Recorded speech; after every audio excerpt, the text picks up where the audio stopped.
여러분, 이별 후에 많은 분들이 제일 궁금해하는 게 있습니다. 전 남자친구, 전 여자친구가 언제쯤 먼저 연락할까? 그런데 놀라운 사실은 연락이 오는 시기에는 의외로 일정한 패턴이 있다는 겁니다.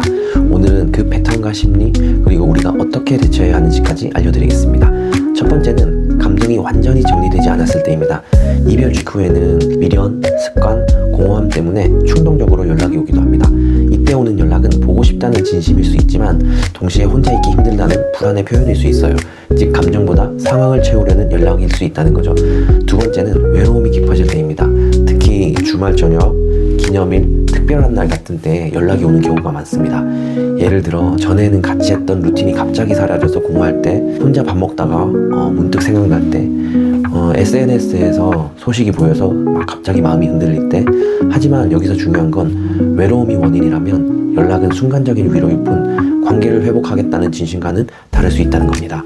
세 번째는 새로운 사람과의 만남이 잘 안 될 때입니다. 전에 있던 연애와 비교가 생기고 그럴수록 옛 연인이 더 그리워지기도 해요. 이때 오는 연락은 너랑 다시 잘해보고 싶다는 의도일 수 있지만 솔직히 말하면 다른 선택지가 없으니까 돌아가는 것일 수 있습니다. 그래서 더 주의해서 봐야 합니다. 그런데 여기서 정말 조심해야 할 게 있습니다. 최악은 헤어지고 나서도 연락을 감정을 조절하는 무기처럼 사용하는 경우예요. 예를 들면 외롭거나 심심할 때만 갑자기 연락한다. 내가 아직 마음이 있는지 확인하려고 시험삼아 연락한다. 다시 만나려는 건 아니면서 아직 내 영향권이 있네 라는 뭔가 우위를 느끼려는 경우, 이건 사랑이 아니라 통제입니다. 상대방의 마음을 존중하는 게 아니라 내 자존심을 채우는 행동이죠. 그래서 중요한 건 연락이 왔다는 사실이 아니라 그 연락의 의도가 무엇인지 구분하는 겁니다. 재회의 의지가 없는 연락이라면 상처만 반복됩니다. 그럼 언제가 진짜 재회의 신호일까요?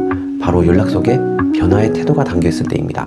단순히 보고 싶다가 아니라 그때 내가 잘못했다라는 반성이 담겨있을 때, 다시 만나자 보다 어떻게 하면 예전보다 건강하게 관계를 만들 수 있을까라는 고민이 보일 때입니다. 또 내 감정을 불안하게 만들려는 게 아니라 안정과 책임감을 보여줄 때, 이런 때는 단순히 흔들리기가 아니라 다시 시작할 준비가 되어 있다는 신호라고 볼 수 있습니다. 자, 정리해 볼게요.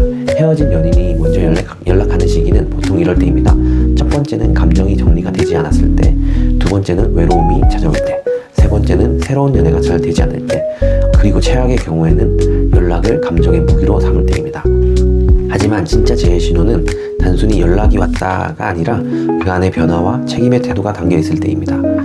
그리고 꼭 기억해야 되는 게 있습니다. 헤어졌다는 건 단순한 결별이 아니라 서로가 서로에게 상처를 남겼다는 뜻이에요.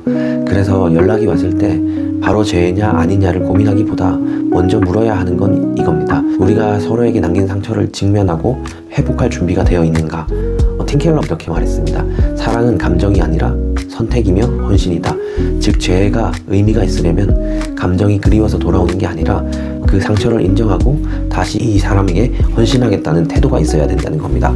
결국 진짜 재해는 연락에서 시작되는 게 아니라 다시 선택하고 상처를 회복하고 헌신하겠다는 태도에서 시작됩니다. 자, 여러분은 어떻게 생각하시나요? 혹시 예전에 이런 연락을 받아본 경험 있으신가요? 댓글로 나눠주시면 다른 분들에게도 큰 도움이 될 겁니다. 감사합니다.